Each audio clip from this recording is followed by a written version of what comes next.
big overtime win for you guys. Obviously, set the tempo for this series. How's the group feeling right now after experiencing that? We feel good. We'll feel good for tonight. Enjoy it tonight, and we've done a good job throughout this playoffs of just turning the page and looking to the next challenge. I was just saying over there, there's 4 teams left. It's a pretty cool thing. We only have a handful of guys on our team that have been this far into a season, so it's about just staying in the present. I know it's a pretty cliche thing to say, but we'll enjoy it tonight, like I said, and then focus on what we got to adjust and change going into the next game.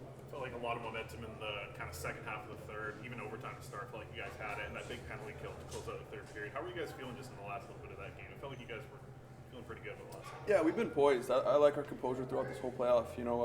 I had the pleasure of watching. Obviously you never want to be watching, but I watched pretty much after the Tucson series, and we've seen a lot of poise and composure from our group throughout everything. So we know that when we play our game, it's a tough thing to do, but there's 4 teams left and all of them are pretty good. So we're just going to stay in the moment and try and prepare for next week.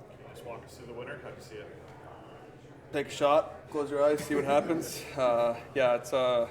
My grandma gives me crap for not shooting enough, so I was looking to really just get off the ice and just take a hard one on net, let the next group come out from the offensive zone face-off, and kind of saw it trickle in and excited. Yeah. You didn't get a chance to see Texas in the regular season. What did you expect out of them coming into tonight, and how difficult is it to kind of get used to a new team they haven't played yet? We were joking. It's the American League's unique with our lack of travel, right? Just playing the same teams over and over. So it's nice to see a new jersey over there. It's nice to see new competitors, and we just focus on what we can control. Obviously, like I keep repeating, there's only so many teams left, and they're all going to be good. So if we focus on what we can control, and we like to think that when we're at our best, we can do some damage. So it's nice to play against them. We're excited to play one more time at home and then go on the road there. I've never been to Austin, so but like I said, just stay in the present and see what happens. The Abbotsford crowd tonight chanted Artie quite a bit tonight, but none more louder probably than when he got pushed into the net. Do you like seeing your goalie get up and kind of rough them back?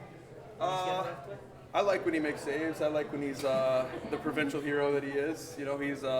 He's great in clutch moments, and it's probably our job to keep guys off the top of him. It's so if that's what he's feeling in the moment, I'm not going to get on him for showing a little emotion, but he makes the big saves when it matters, and we'll protect him. Christian, what's that locker room like between this third period and overtime? Is it tense or is it kind of loose in there? A little bit of both. You know that one moment's going to decide who wins the game, but you just get some fuel in you, try and rehydrate, try and prepare. And I was laughing. Shingo grabbed all 4 of my shirts to rewash them for the next coming overtimes. I said, "Are we going 4 overtimes today? We'll just need 1." So it's you just stay in the moment and try and focus on each shift. And like I said, it's going to be a big moment. You just never know what's going to come, so you got to stay ready. And this is a young team. Your defense partner tonight is part of that young group in Mancini. So what has it been that's made you two click well during the playoffs so far?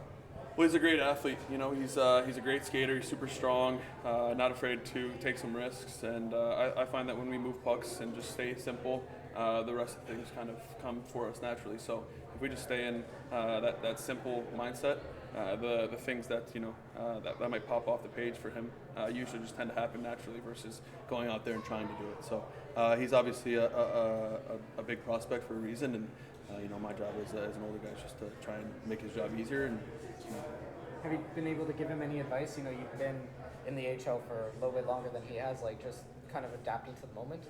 No, I just let him do his thing. He knows what he's doing. There's a lot more pressure when you play in the NHL, so he knows what he's doing. He's a great player, and I just try and be a good defensive partner for him. I think he knows what he's doing.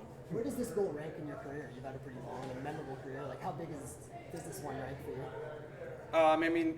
In terms of how important it was, probably number 1.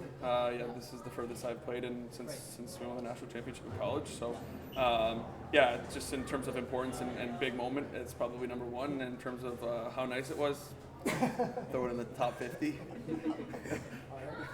Thanks, guys.